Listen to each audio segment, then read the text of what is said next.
be able to get some cheaper spices.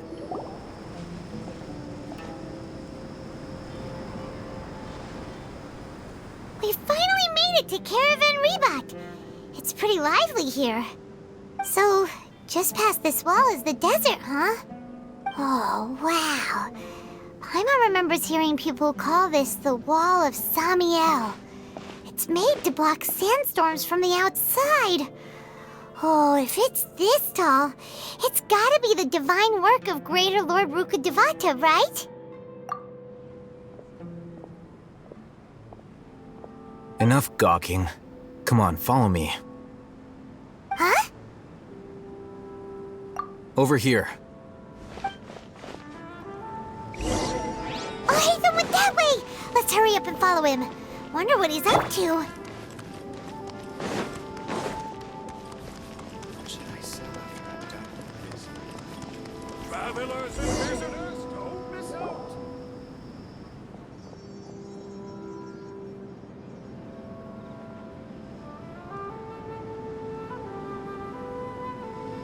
What the? Where did she go? How did we lose them? They were just here a second ago. More Eremite mercenaries? Who are they working for this time? Anyway, Traveler, it seems like we were being followed again. You were too careless. You should have noticed those hopeless amateurs trailing you a long time ago. There's no need to thank me.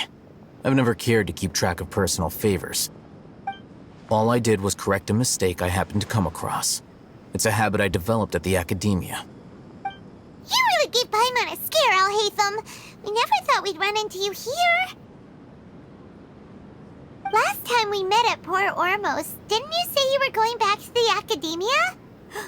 Wait, don't tell Paimon that you're here to take us back on their orders. Oh, so you've already landed yourselves on the academia's hit list. I can't say that I didn't expect it. However, had I wished to turn you over to the academia, don't you think you'd already be the Eremites' honored guests by now? Oh, right. You do have a point.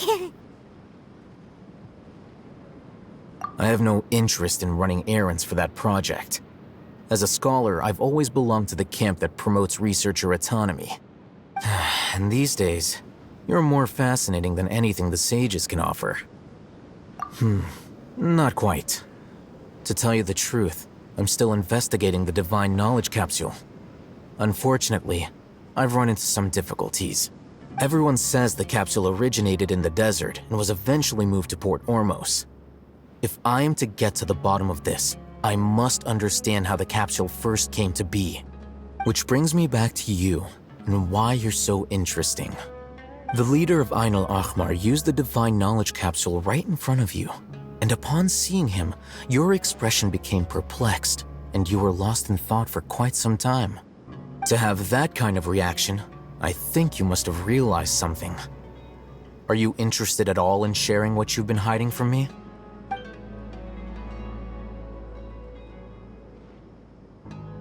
Al-Hatham, you really have a ridiculous eye for detail. What kind of person even notices and remembers stuff like that?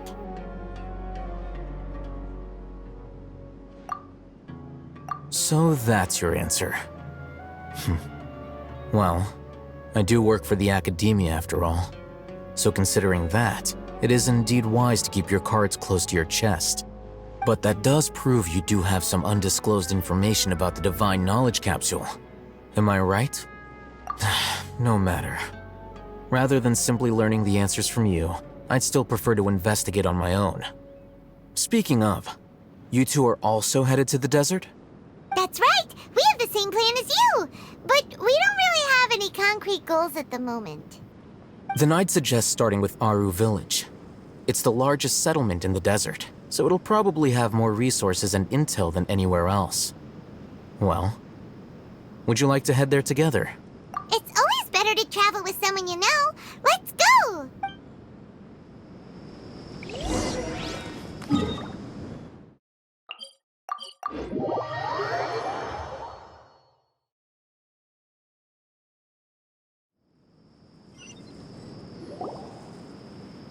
Before us lies Aru Village, the safe haven of the desert folk.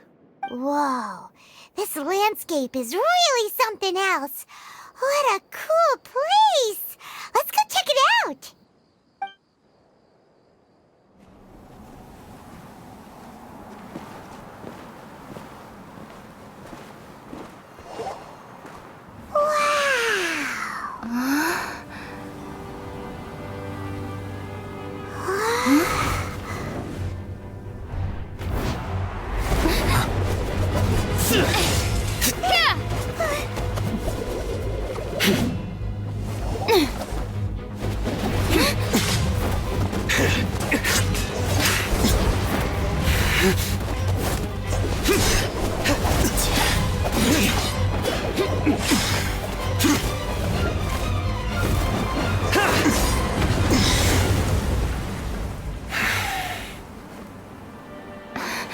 Cyno.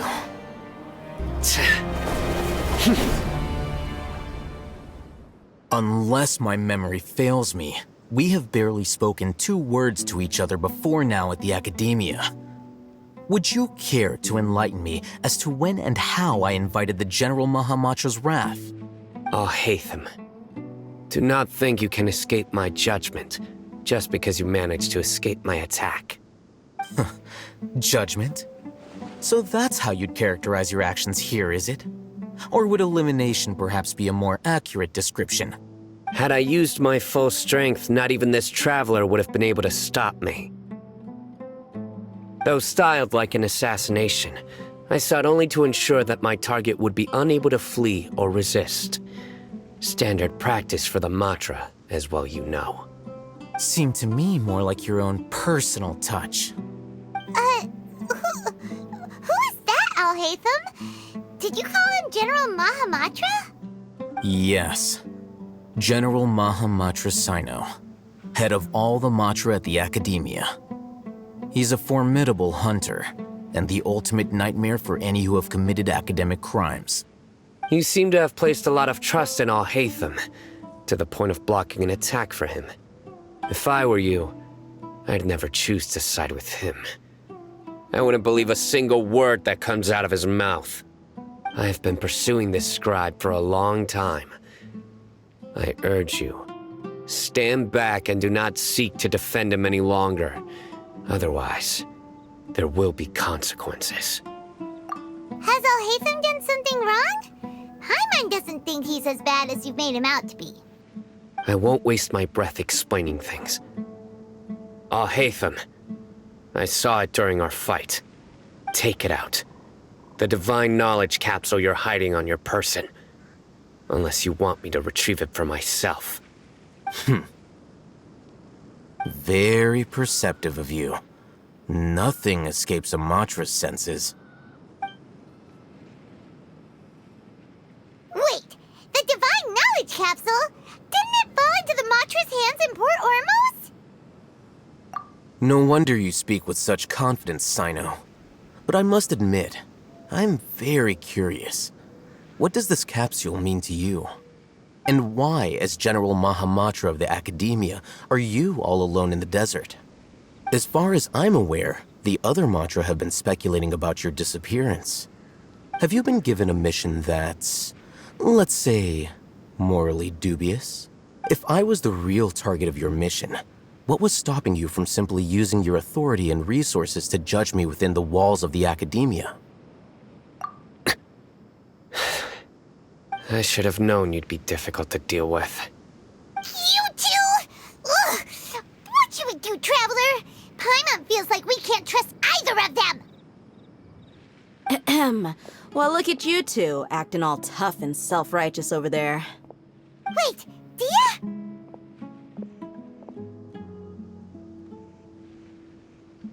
Great! Finally, someone that we can trust!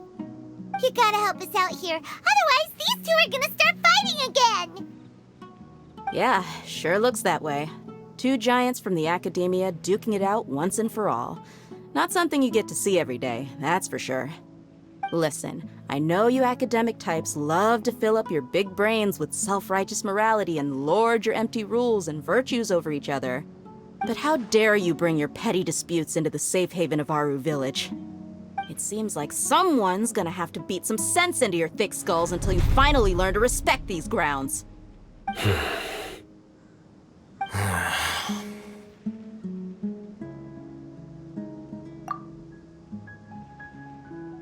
Hey, did either of you hear a word I just said?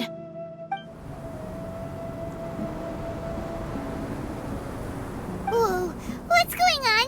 The wind's so strong. Is this a sandstorm? Paimon's gonna get blown away. Another sandstorm? What's up with these recently? Hey!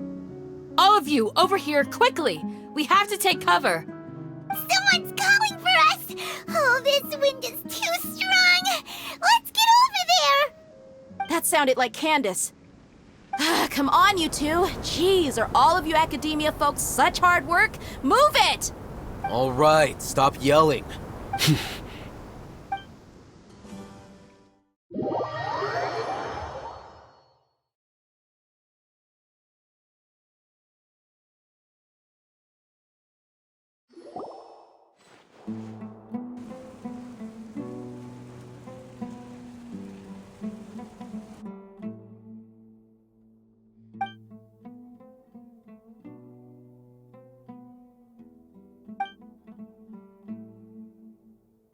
Well, this is pretty awkward. Hey, wanna play sardines with 3 people who wanna tear each other limb from limb?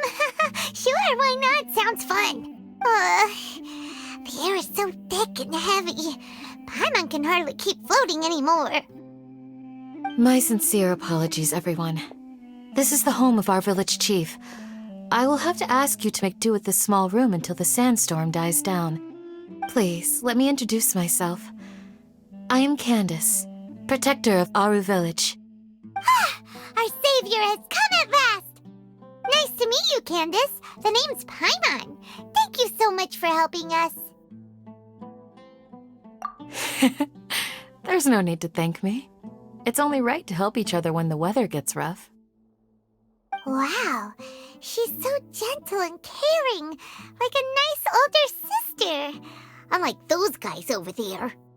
All right, now that we're all better acquainted, we shall return to the topic at hand.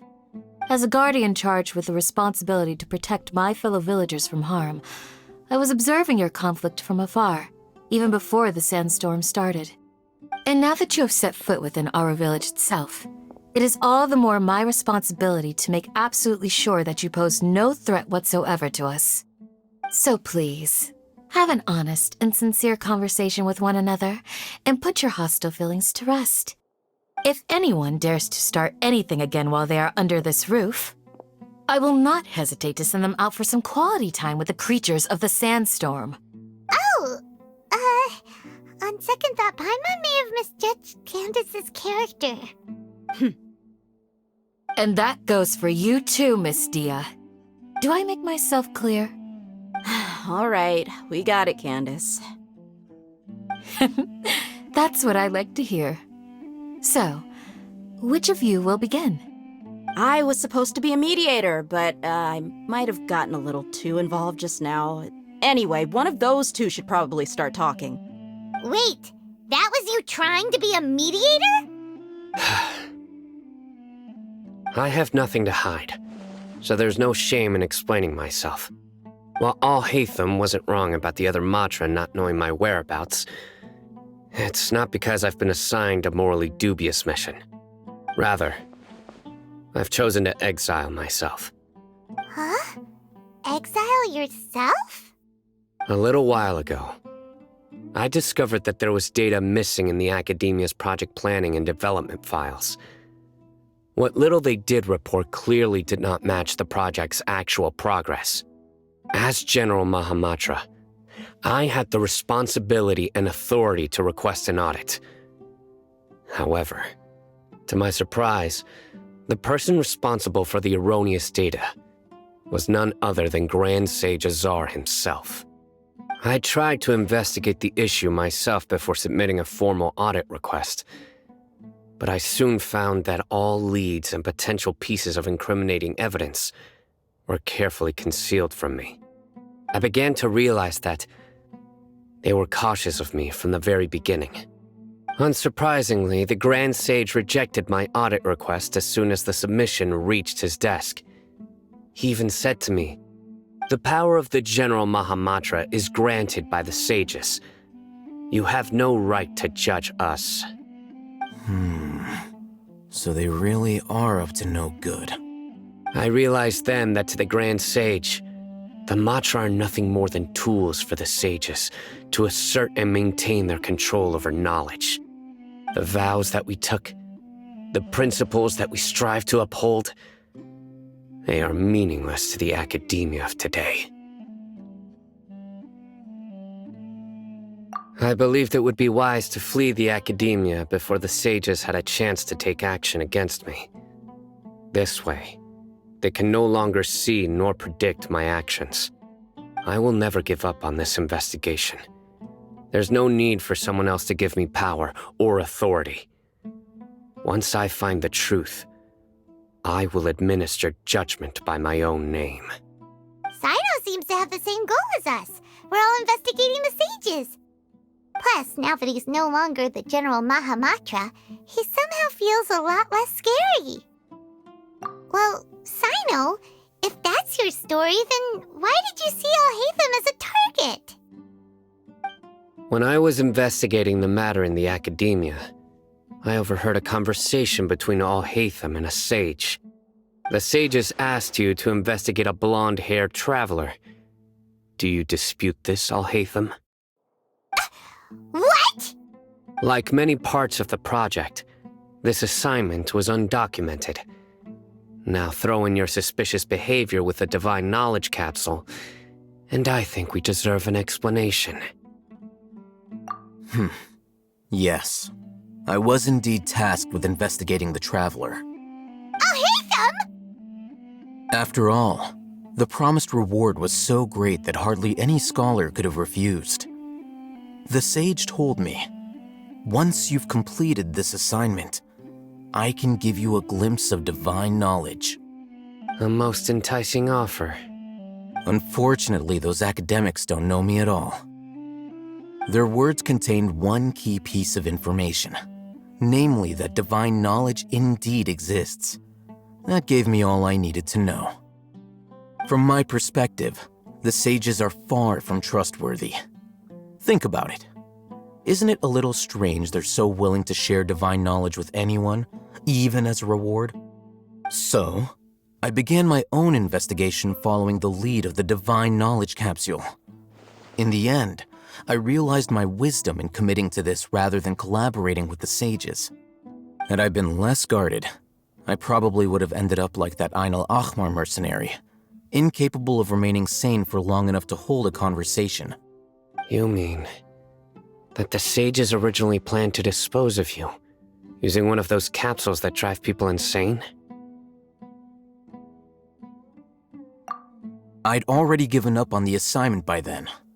I only told the academia I was waiting in Port Ormos for you to appear so they wouldn't suspect anything.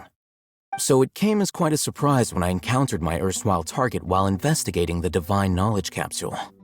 Criminals do love to talk about coincidences.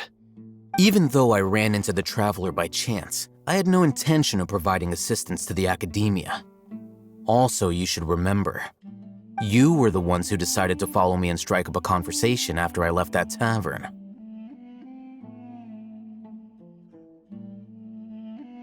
That's true. Alhaitham helped us out at Caravan Rebat as well. Maybe he's telling the truth.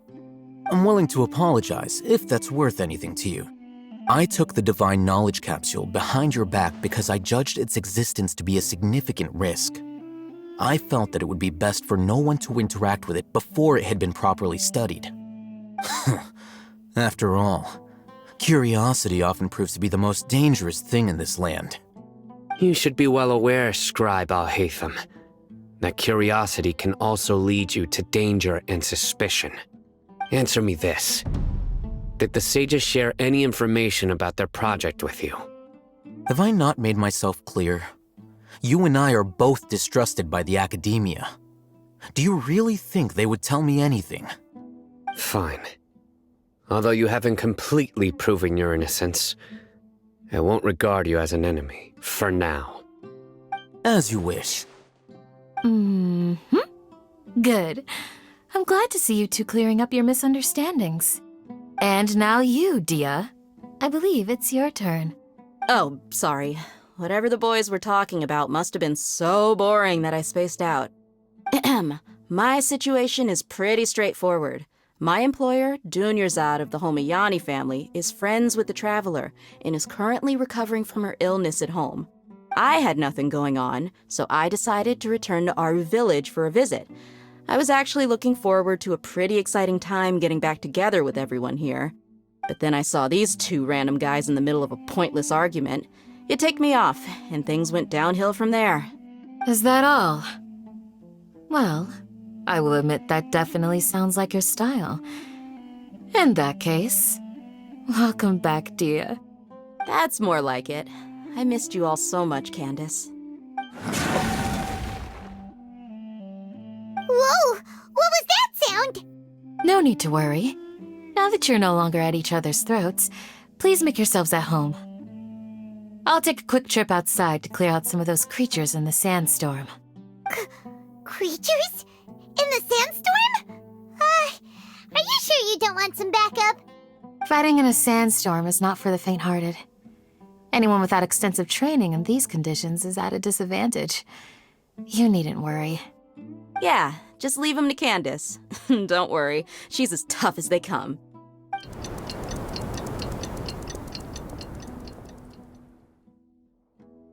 The wind's died down. That means the sandstorm's over, right? Candace still isn't back yet, though. Is she alright? Maybe we should go out and check on her. When you put it that way, even I'm starting to feel a little worried. All right, let's go. We've been here long enough, and the boys are as chatty as the floor.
Candace, you're still fighting? You've been out here dealing with these creatures the entire time? Yes. They just keep coming in waves. I've lost count of how many I've defeated. Before I realized it, even the sandstorm had stopped. Ah! Here comes another wave! Leave this round to us. I got interrupted earlier, but now I have something to take my anger out on. It's been quite a while since I've seen the Flame Mane in action. I'll leave these to you then. I'll be sure to put on a good show. Let's go!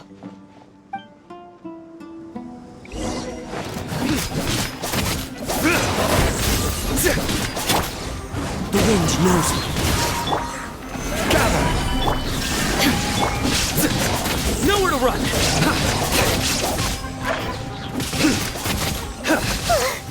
Here comes another wave! When are they ever gonna let up?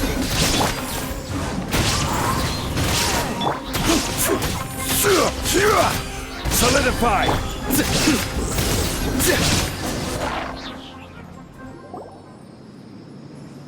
The creatures stopped appearing.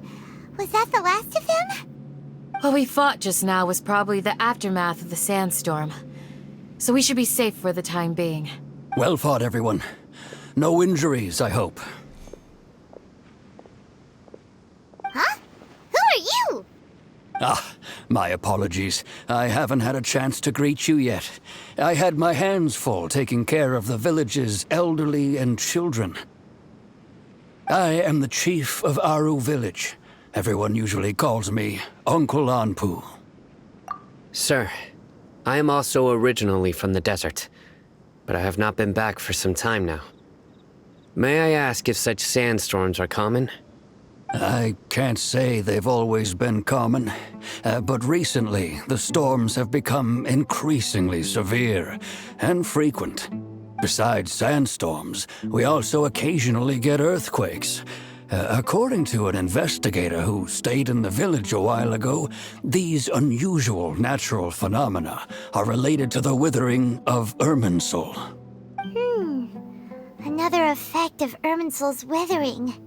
So, Irminsul's withering causes withering zones in the forest, and sandstorms and earthquakes here in the desert? Everything in the natural world is inextricably connected to Irminsul. These regional symptoms can indeed be a reflection of Irminsul's present state. Everyone in Aru Village needs to take good care of themselves. Speaking of which, why haven't I seen a single village keeper since I got here? Village keeper? Who are they? Village guards like Candace? Does your curiosity know no bounds? Village Keeper is how Aru Village refers to mad scholars exiled here by the academia. Most of them are scholars who lost their sanity after a period of training in the Avidia forest. The academia believes that their crazed mutterings may have a negative effect on the psyches of other scholars. So, they're forcibly exiled to the desert. Though if you ask me, it's all a boatload of nonsense. Alas, that's exactly what we've been trying to investigate. One by one, the village keepers have been mysteriously disappearing without a trace. But no one in the village has ever seen them leave.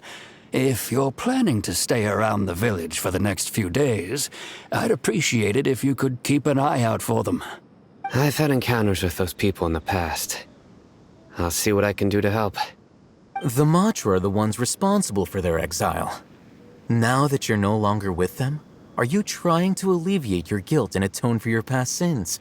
I'm fascinated by how you think. Mock me if you will, but if you are guilty, I will eliminate you, regardless of my position or identity. Oh, you're the former General Mahamatra. You must be an expert in these kinds of investigations. Thank you for your help.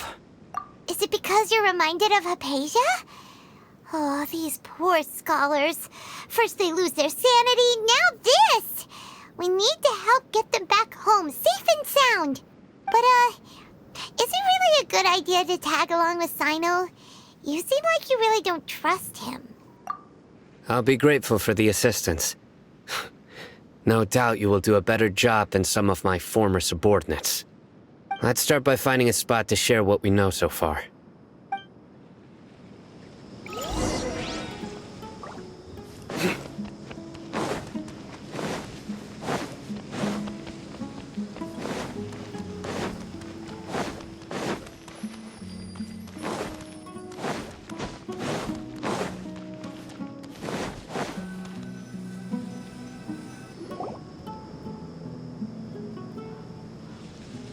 Although I've sent myself into exile, I'm still doing essentially the same things as before. Do you still have any questions for me before we start our investigation? One of my former subordinates told me that this title has its origins in a strange incident. The Academia has long exiled mad scholars to Aru Village. A mysterious phenomenon exists here. When mad scholars first arrive, they are as incoherent and deranged as before. But after spending some time here, they invariably begin to calm down. Initially, the people of Aru Village greatly resented having to take in the mad scholars. But a strange incident one night changed that. Aru Village was struck by the strongest earthquake in living memory. Seeing buildings on the verge of collapse all around him, the then chief of the village was preparing to take everyone to safety. Suddenly, he noticed a mad scholar crouching in a corner, caressing the ground with his hands. A soft, green light radiated from him, like a divine glow against the backdrop of night.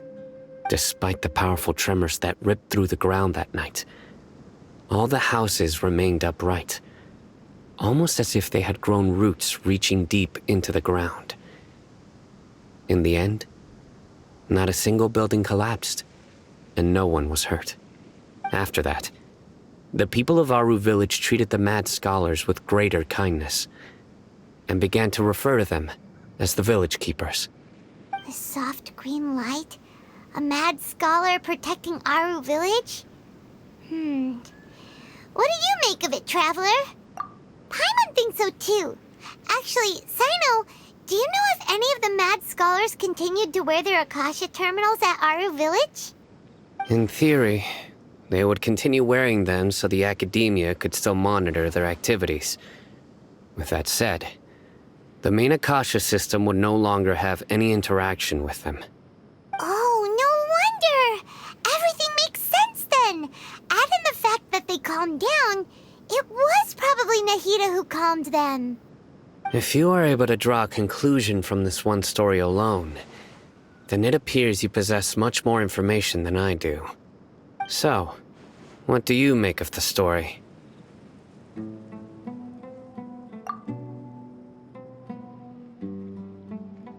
Really? Lesser Lord Kusanali. What? You don't believe us? Lesser Lord Kusanali was definitely using the Akasha to give her power to the mad scholars! No, it's not so much that I don't believe you. I'm just struck by your reasoning.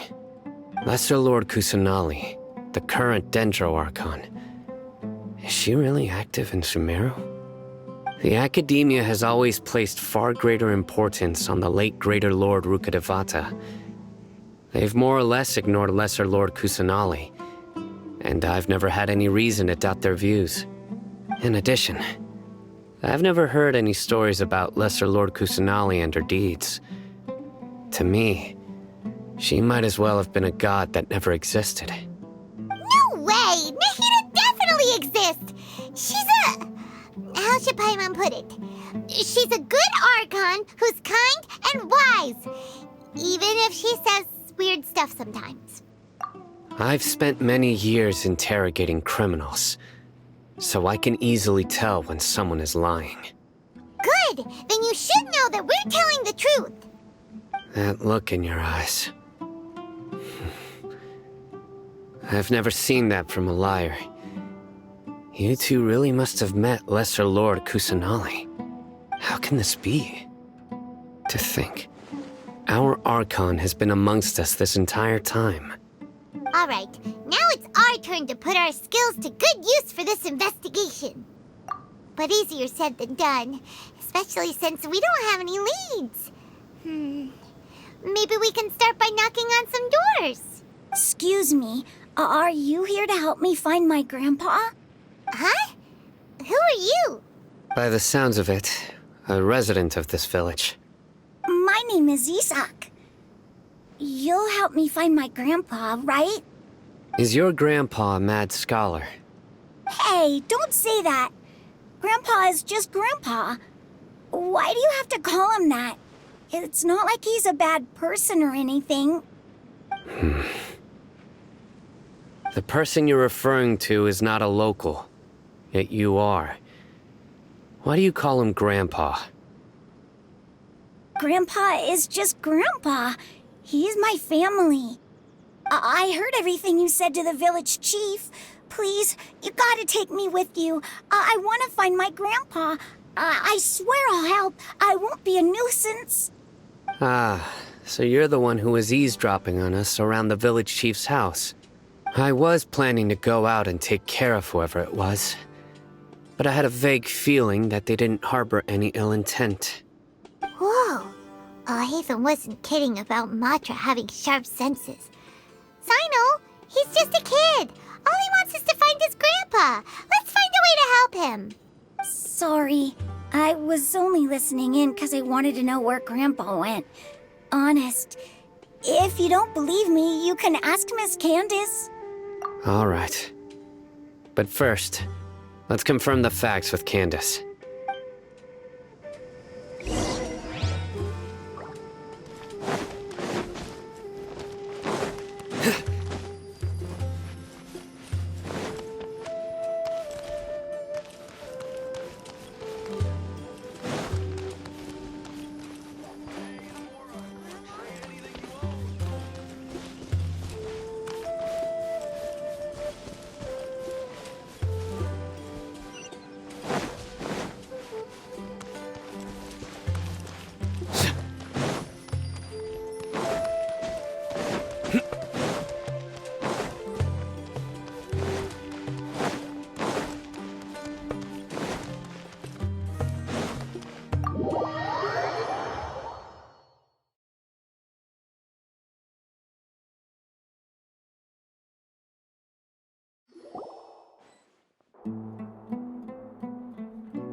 Cyno is super vigilant. Is this what all the Matra are like? Ah, you're back already. We just wanted to confirm something with you. Do you know a boy by the name of Isak? I had a feeling he'd go looking for you. Huh? You knew this would happen? Yes. Although he tried his best to stay hidden, I still noticed him eavesdropping outside the window. He really wants to get his grandfather back. Isak's parents were both Aramite mercenaries who rarely returned to the village after finding employment in the city. He was raised by his grandfather. Unfortunately, it was only a few years before his grandpa passed away. Isak was still very young at the time, so various families in the village took turns caring for him so he could survive. Later, an elderly mad scholar arrived at the village. Isak thought the scholar bore a striking resemblance to his grandfather, and thus often spied on the man. However, the scholar was unkempt in appearance and incoherent in speech. Although Isak referred to the man as his grandpa, he was afraid and didn't dare to approach him.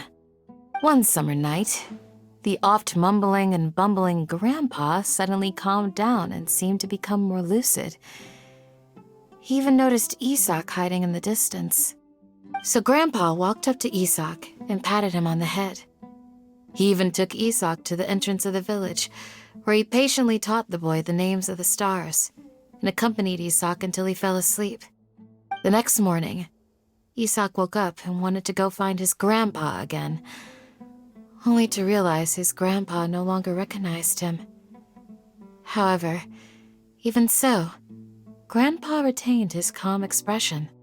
It's said that those who saw the scholar claimed he no longer appeared to be crazy, but appeared to be living in his own world, almost as if he were sleepwalking. Isak was thrilled that his grandpa was able to find peace, and would follow him all the time, asking him things like, "Grandpa, want me to take you somewhere fun?" Or, "Grandpa, could you tell me stories about the stars again?" All this somehow just makes Paimon feel really sad. It seems like they both deserve so much better. Perhaps. Nearly everyone who lives in the desert has some form of hardship or regret. But even so, we must still continue on with our lives. It's also my reason for fighting. I must continue to protect this land.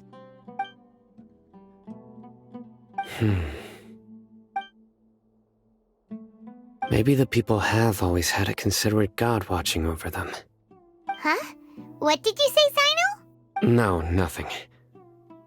As long as Esau keeps his word and doesn't get in our way, we can take him along.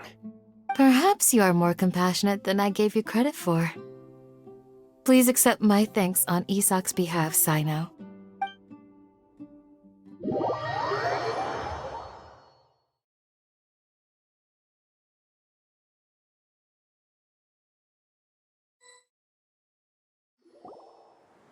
Hey, Isak! Oh, it's you guys! We've cleared everything up. Let's go find your grandpa. Really? Wow, thank you so much! Yeah! All right. Let's ask the local residents some questions first.